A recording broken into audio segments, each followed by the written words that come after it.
And record. Hello. Good evening, everyone, and welcome to EduTALK. EduTALK, as you know, is a weekly virtual talk show created out of the need for a global learning community, which is focused on topics in education that directly impact Caribbean nations and diaspora nationals working across the globe. EduTALK features teachers, principals, business leaders, administrators, and dignitaries who share their expertise on critical topics facing education today with a common goal of moving education forward and our students upward. I am your host, I'm Dr. Dwayne Dice, and I'm joined here by Honorable Peter Gracey. He's also a poet. I don't want to leave that out because he is the man on a mission about This is Jamaica. This is Jamaica poetry competition in Jamaica every year. And I was blessed to be the sponsor last year in 2022. Welcome, the Honorable Peter Gracey. Welcome to EduTALK. I think this is your first time on EduTALK, yes? This is my first time on EduTALK. I've always been wanting to come on, but you never invited me, man. Yeah, it's never too late for a show of rain. Right. Yeah, so all right, so you mentioned so anyway, I should have introduced you as the Jamaica Global Diaspora Council representative for Southeast in the US, and you work under the Ministry of Foreign Affairs. Also, this is your first term that you're running. You accepted, you ran the election and accepted the position a couple months ago.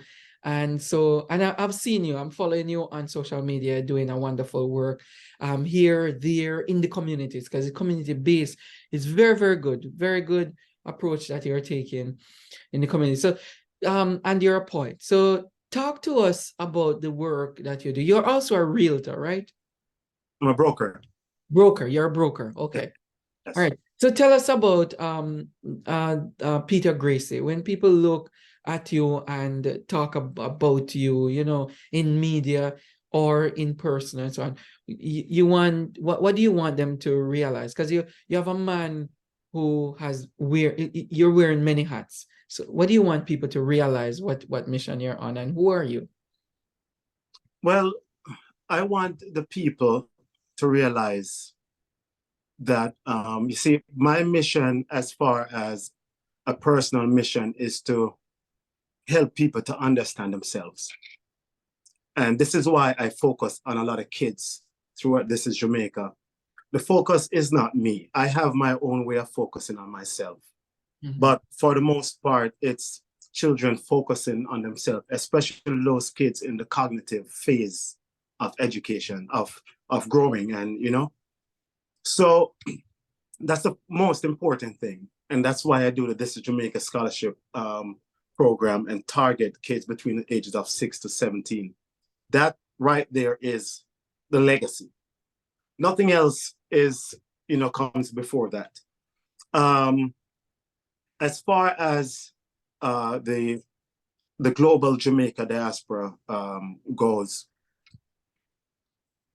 I want to bring an awareness of the lack of education in our communities when it comes to understanding what diaspora is and what it means.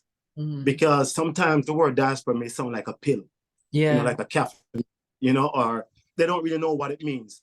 So the first step is to educate people that the diaspora, if you find yourself a Jamaican living and working outside of Jamaica, you make up the Jamaican diaspora. It's simple as that. There's no, sometimes I've done some research and I've seen many different long way of explaining it. It's simple. If you're a Jamaican and you find yourself living and working outside of Jamaica, you make up the Jamaica diaspora wherever you are. If you move back to Jamaica, you're no longer in the Jamaica diaspora. Mm-hmm. It is simple, so right? So the first calling themselves that they're part of Jamaica diaspora and they live in Jamaica after working overseas. Well, I haven't encountered that as yet. But the thing is, a lot of people travel and they come, they're just visiting and they keep hearing the word diaspora. you know? And so we have to differentiate because they don't live here. You know, they go back home, you know? So a lot of them will come and they say, yeah, I am a part of the diaspora. Well, yeah, you are. But you're really not working and living. You're just a part of the body of you now, you know? So I have to kind of like start, before I can jump into anything, when I go around and tell someone that I'm the global Jamaica diaspora, they're like, what's that? Yeah, yeah. The problem that I have is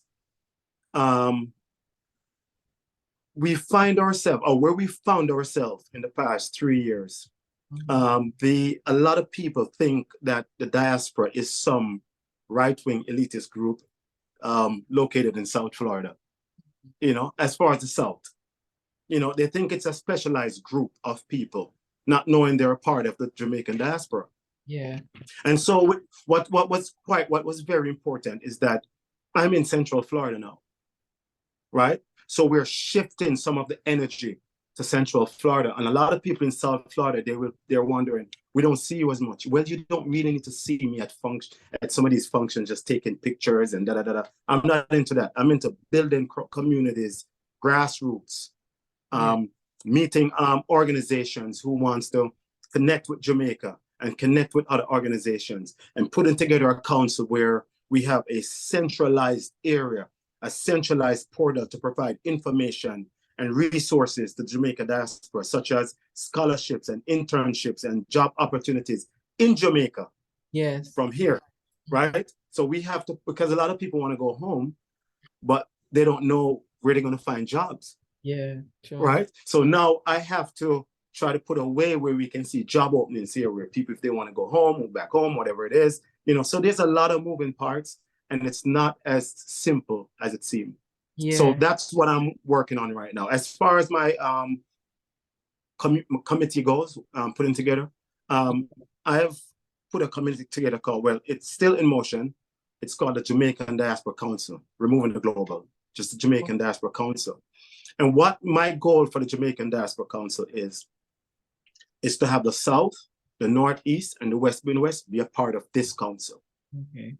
And remove those imaginary borders, because we're one Jamaican diaspora within the United States. Yeah. You know, so I'm working on that right now. So far, I've got my my Georgia State representative, Miss Lorraine Smith, right? She was a candidate also running for the position.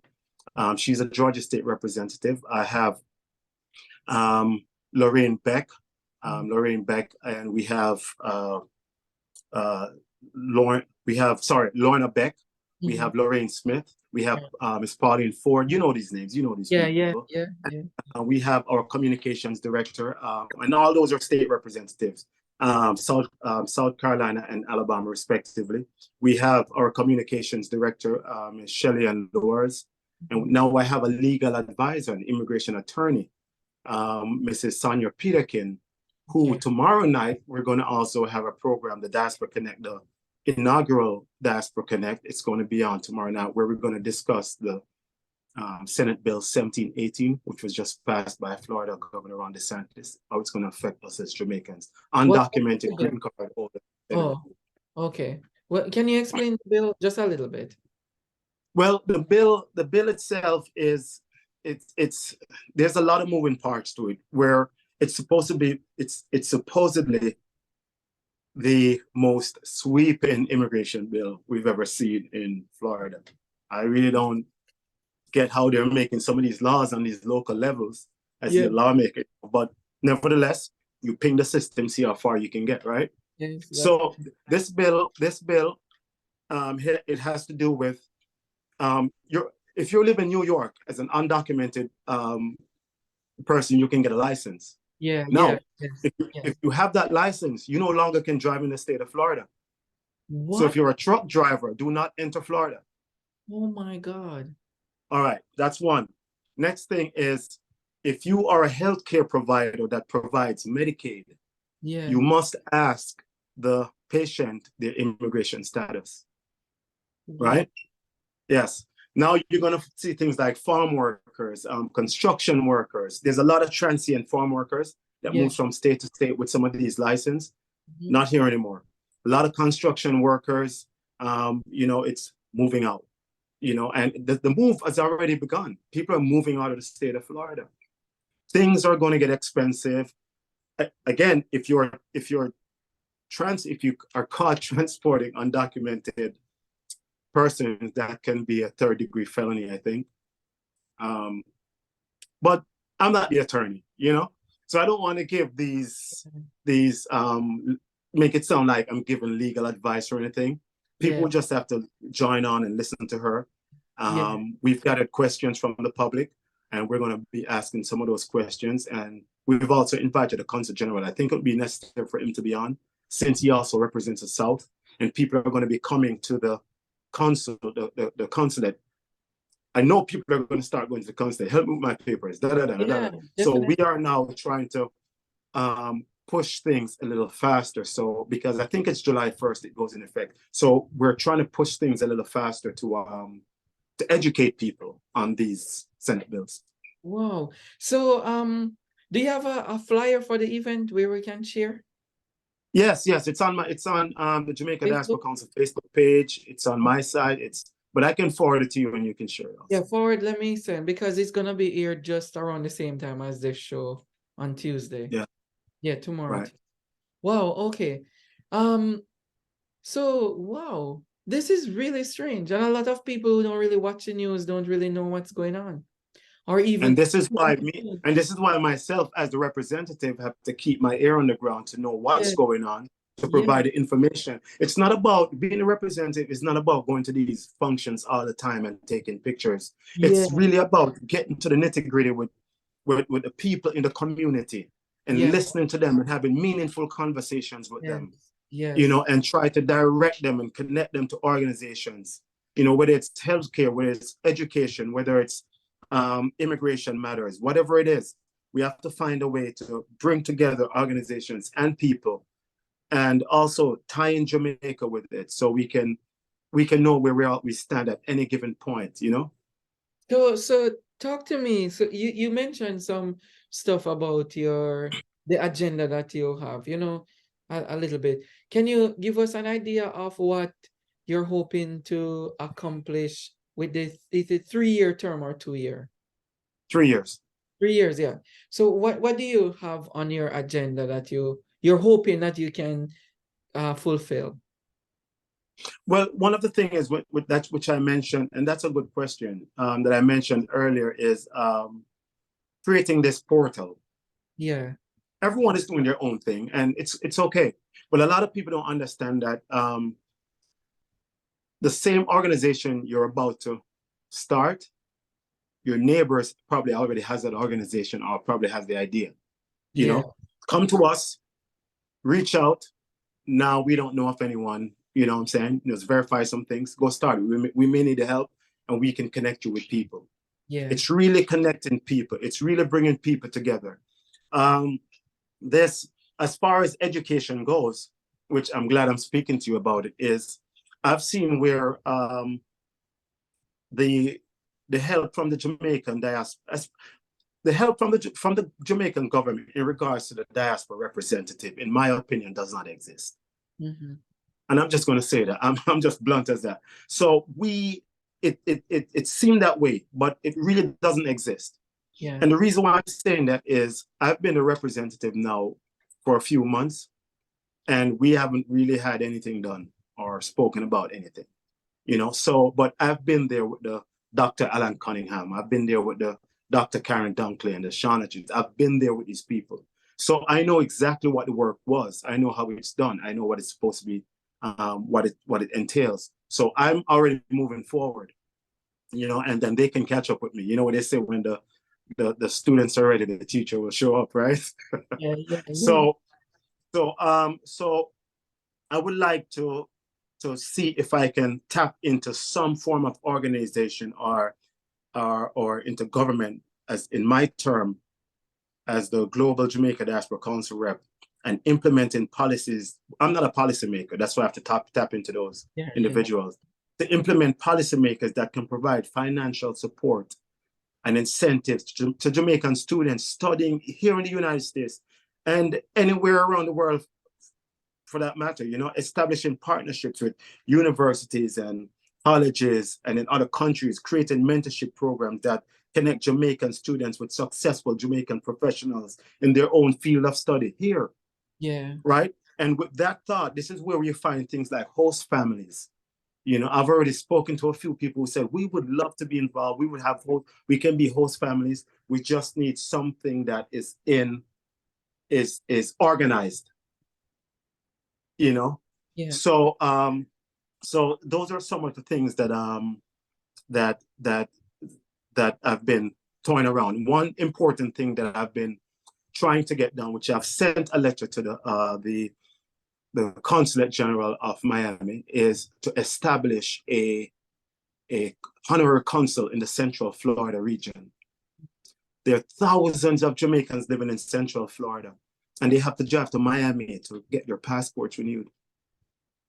Think about that, man. 300 miles, and they have to stay overnight. And Oh God. it's the same thing. You go to Jamaica and you go on the line from 5 o'clock in the morning and stay there, you know? Yeah. You know, people complain about that. What's the difference here? They have to jump in the car, they have to drive down there. Sometimes they have to stay overnight, and it doesn't work out, so they have to come back, you know, and then go back again. So I'm trying to mitigate some of these issues, getting honorary council set up in some of the South areas where it's actually needed. Central Florida is the biggest community right now, and it keeps growing, and we have to take care of our own, you know. Yeah. How is the reaction of people? Do you get a lot of positives, or and two, the second part to that question is, did they reflect on the relationship that they had with the previous representative? How is that connection with the previous representative and the people, and now you coming in? What's the reaction like with the people? It's bittersweet. It's to be honest with you, Dr. Dice, it's bittersweet. And the reason why I'm saying that is because a lot of people know me in South Florida. You know, I think I'm somewhat on a little. I may not be famous, but I'm a little popular. Like, but the thing is, Dr. Cunningham is a very popular guy. You know, and he was the representative. You know, and when he steps away, because he's not there, they keep asking, man, where's the representative? Where's the representative? Where's the representative? But it's not that. It's not that. This is where the education becomes. We have 13 states that we're dealing with. It's not about South Florida, and that's what I'm trying to get away from. You know, but you know, you bless the grassroots, you bless the community that helped put you there. So I have to keep going and supporting my South Florida peeps, love them to death. But right now I'm in Central Florida. And Central Florida is super excited that I'm here and not there. You know, so it's a bittersweet experience.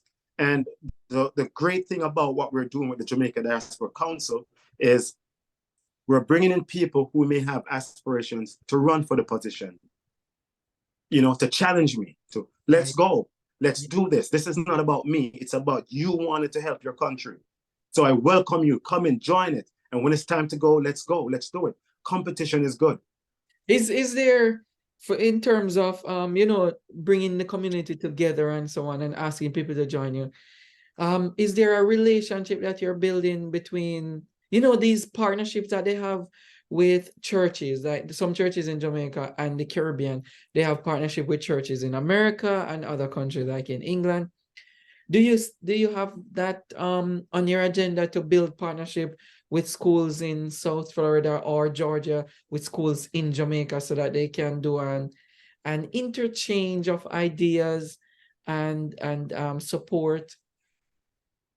You know, in my it's funny you said that, because I'm really into the schools. I'm really into the getting into the students in the schools in Jamaica. That's me. That's right there. If I lose everything, I don't want to lose that.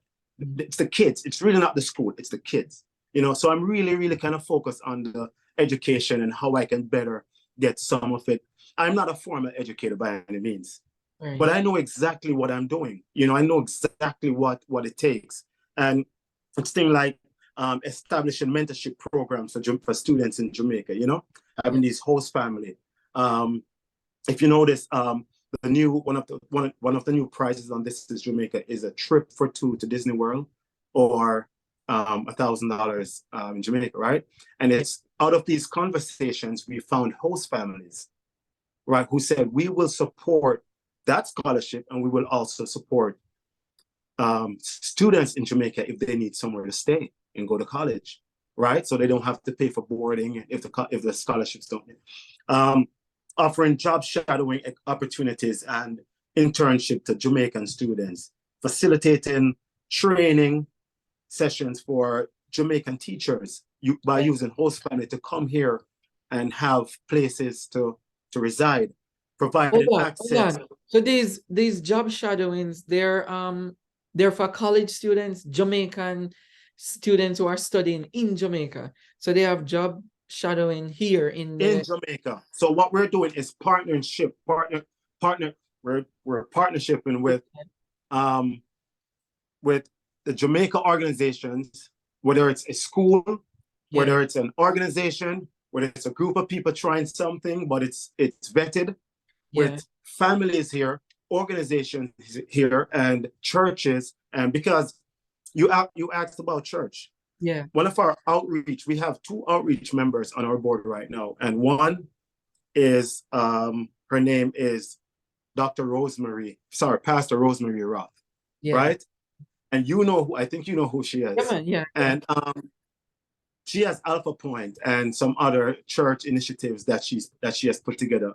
And we are using these organizations to partner up with organizations in Jamaica with the same interest, but to build each other.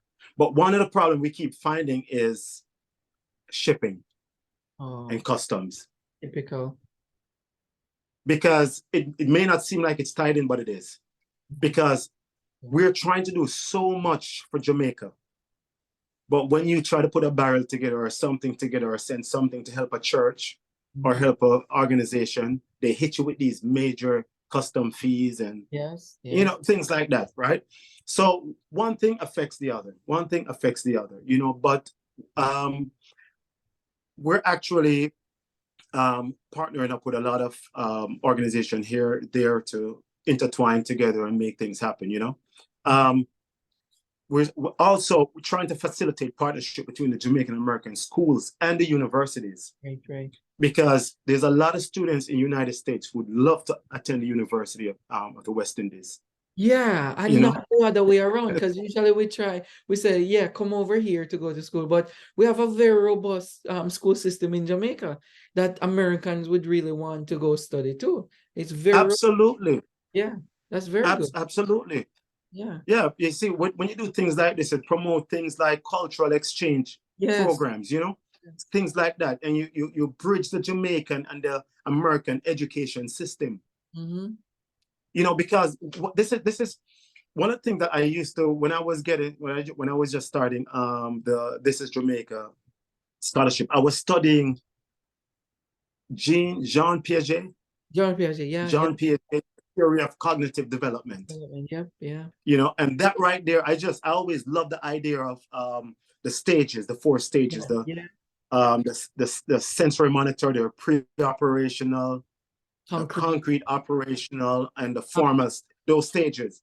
So I found myself between the pre-operational and the concrete operational stage. And that's why you see what This Is Jamaica, the ages that I try to work with. Right? And it's from those areas, I think the better Jamaica is going to be. If we target that right now, this is where we're going to help with the crime.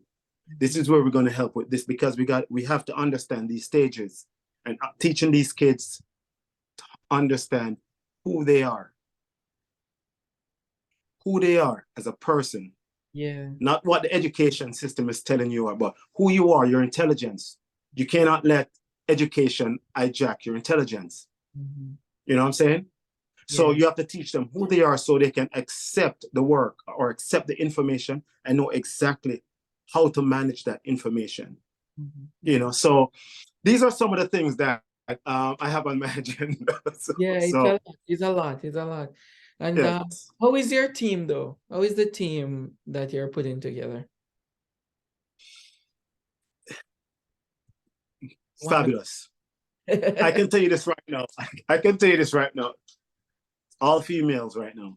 Really? So far. Oh, Yes. wow. Wow, that's good. That's good. All females. Yeah.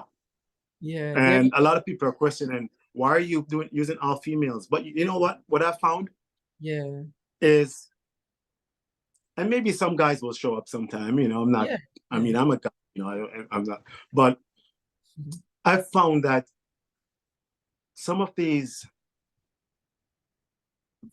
females, some of these women, they are so into what they do. They're so into, you see, men are, in my opinion, men are more logical, you know? Female can touch the spirit of people and touch the hearts of people. They feel what people are feeling, Yeah, yeah. you know? So I'm very logical. So I try to couple the logic with that female portion. And Yeah, so I bring in a lot of female, and they're a very beautiful group of people. And yeah, we're adding more. I'm supposed to add the state representative, the yeah. Texas state representative tomorrow, Mhm. another female, you know? So it's very unique, and I think we're going to do quite a fabulous job here for the next 2.5 years. Yeah, and try to get some Women's History Month celebration in there too with all of them come next year March. Mhm. Yeah. Yes, Yeah, yes, so yes. let me tell you, because we have about 7 more minutes going on this. I want to ask you about the time that you have in office too, you know, and the work that you're doing behind the scene with your own personal work. Mhm. Um, how do you balance that with the work for Jamaican diaspora? Easy, man. It's easy. Easy. Okay. It's easy because it's how you apply yourself. Mhm. It's how you apply yourself. We understand the work of the Jamaican diaspora, and this is why when I was running, I was saying, I Mhm. got this. I got this. You know, Yeah, I remember. because I haven't worked for anyone in a very long time. Yeah. You know, there's no there's no there's no job to go to. There's no one to answer to. I determine my own budgets. I determine where I get. I determine where I go. You know, who I interact with, how I interact with people. No one determines that for me but me, That's good. because I've always understood that there's a lot of things outside that we can never always control, but everything that comes from inside of me, I can control it. Very good. Yes, yes. You know, so I apply that and know that this time is for me. This Mm-hmm. time is for the diaspora. Mm-hmm. But the diaspora phone can ring at any time, and I understand that. You know, but I make time for the diaspora, and I make time for my personal endeavors and work, and just keep that balance. And again, within the diaspora, business shows up sometimes. You know, so Yeah, yeah, that's it's true. still a win-win. It's very Yes. true. So let me tell you, we're closing off this, but we have one last thing, and I want, because we're featuring Jamaica as journeying towards a republic, and I want to get your perspective on this, because Jamaica, one way or the other, it's going to be a republic one day. There's no as Bob Marley said, one day the bottom will go drop out, because a lot of Yeah. people coming and going and they see this. It doesn't make any sense in this day and age to have colonizer still be the head of a country that is supposed to be free, supposed to be emancipated and gaining independence. So there's no much independence if somebody still rule you, you know, and over your money and sovereignty. Um, what is it that Jamaica needs now, based on your interactions and your learning? Um, what is it that Jamaica need now in order to move towards a republic? Jamaica right now needs to be together more than ever. Needs to come together more than ever. Because No one, except if you were born before 1961, Yeah. would have never experienced a constitutional reform.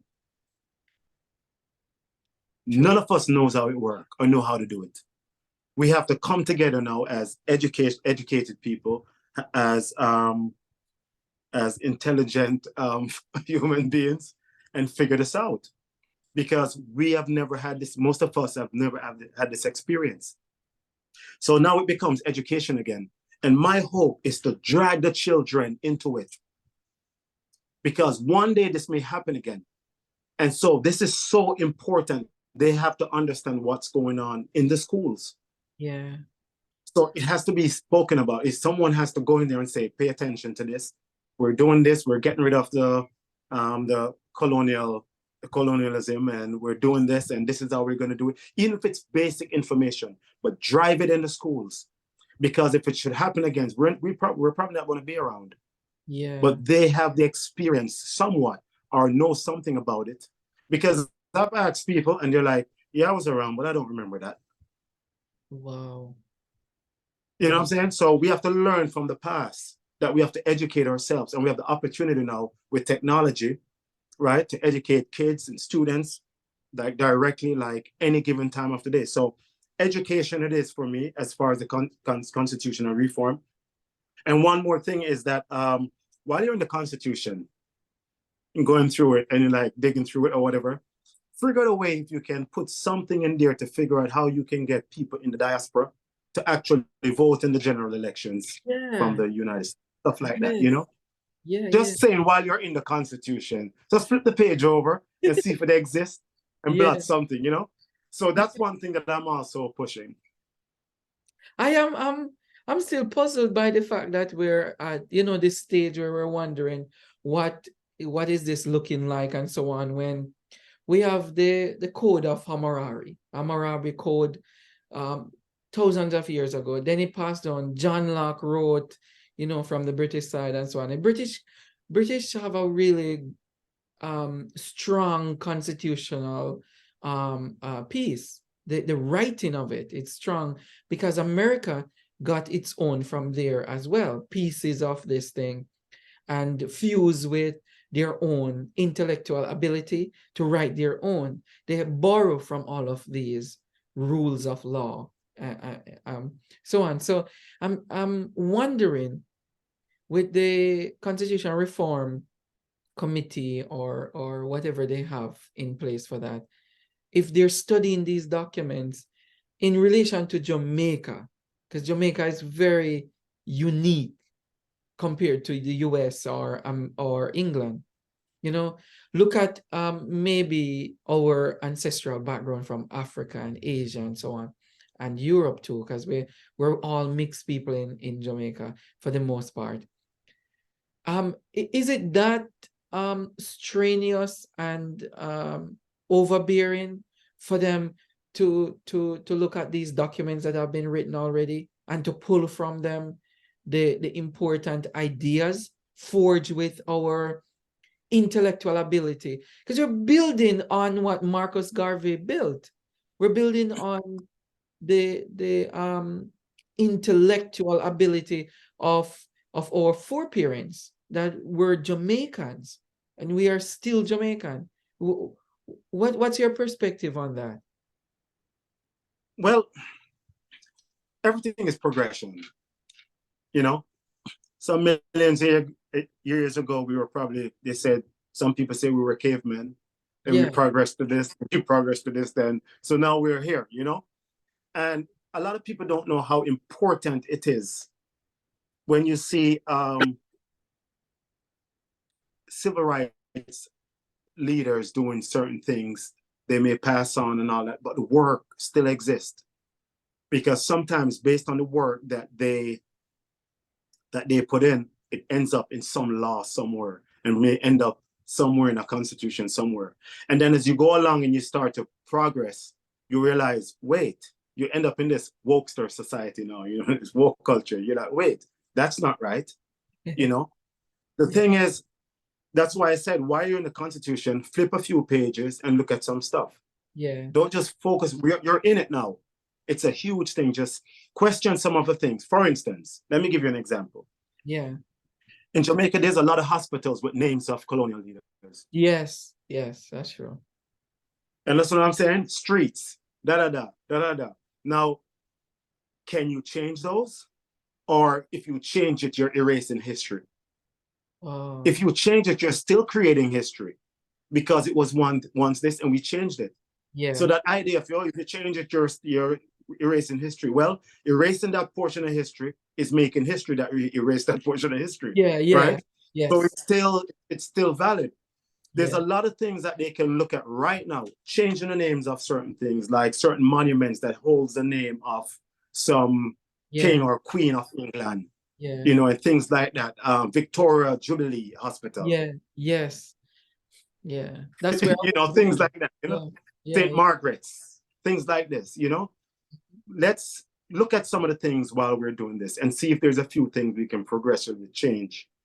And I don't know if that answered your question, but yeah. I mean, it's progressive, as you said. So we're working towards it and trying to figure out, you know, what's the best way to put this right now. That's what we're figuring out. Thank you so much for being on EduTalk. I really appreciate you taking time on, because I know you're a busy man, very, very busy. And then later on, we'll check in with you, you know, once you start your agenda and hitting the ground even deeper than what you're doing in some of the communities.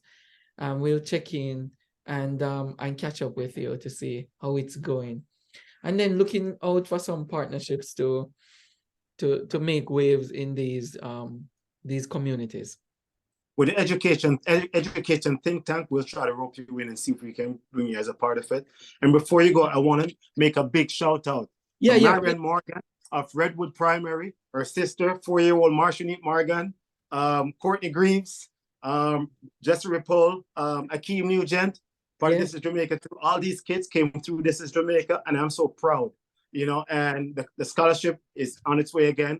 Thank you very much for having me on your program, sir. Yeah. Thank you. And I'm returning the thanks full fold. Thank you so much. Viewers, this has been EduTalk. Thank you for coming on. Thank you for being with us. And we will see you next week with another edition. And shout out to all Southeast diaspora people in all of the 13 states down there. And one day we'll get together and do some Jamaican stuff. All right, take care. Well, good. We'll see you next week. Take care. Bye-bye. God bless. God bless Jamaica.